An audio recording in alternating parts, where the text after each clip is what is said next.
Welcome back. Today's question hits a nerve for many people, especially the ones who seem fine on the outside.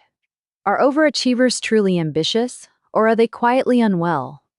It is a hard question because overachievement is often praised. The person who works the hardest, stays productive under pressure, solves problems quickly, and keeps going even when tired is usually seen as admirable, disciplined, and successful. And sometimes that is true. Sometimes an overachiever is simply driven. They have purpose. They enjoy progress. They feel alive when building, improving, and reaching for more. But sometimes overachievement is not driven by purpose. It is driven by fear.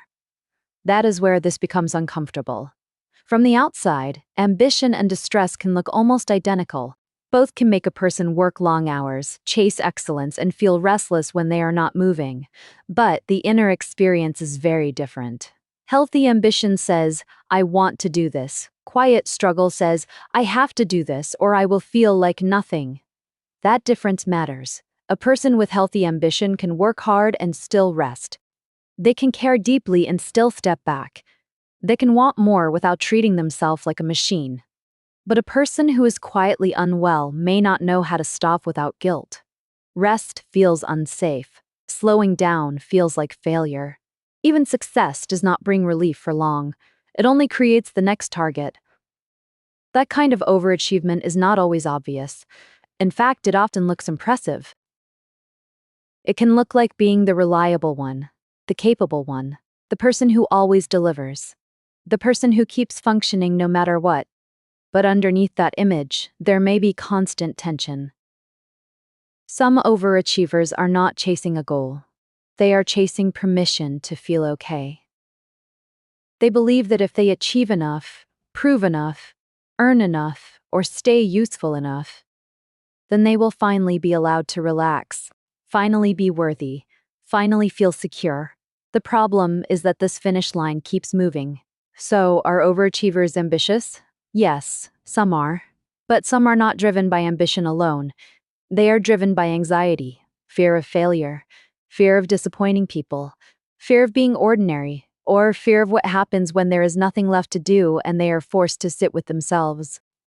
That is why overachievement can become a polished coping style. It looks productive, so nobody questions it. It looks responsible, so nobody interrupts it. It looks successful, so nobody asks whether the person is actually okay. And many overachievers do not ask themselves that either. They ask, what is next? They ask, what still needs work? They ask, how can this be better? But they do not always ask, why do I feel uneasy when I am doing nothing? That question changes everything, because it reveals whether a person is moving towards something meaningful or running from something they do not want to feel. There is another layer to this. Overachievers are often loved for what they produce, not for who they are. People trust them because they are competent, need them because they are dependable, praise them because they exceed expectations. Over time, that can create a dangerous belief. If I stop performing, will I still matter? That fear can make a person look highly motivated when they are actually exhausted, emotionally disconnected, and carrying pressure that no one sees. This does not mean achievement is unhealthy. It does not mean success is suspicious. It means the motive matters.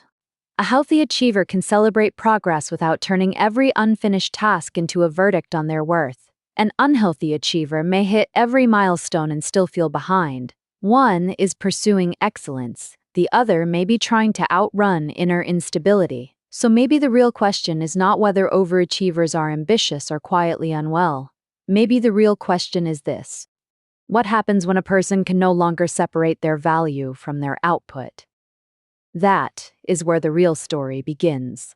Not every driven person is struggling, but some of the most praised people are carrying more than anyone realizes. And sometimes the person who looks the most put together is simply the one who has become very skilled at turning pressure into performance. If this made something click, then maybe the next step is not to do more.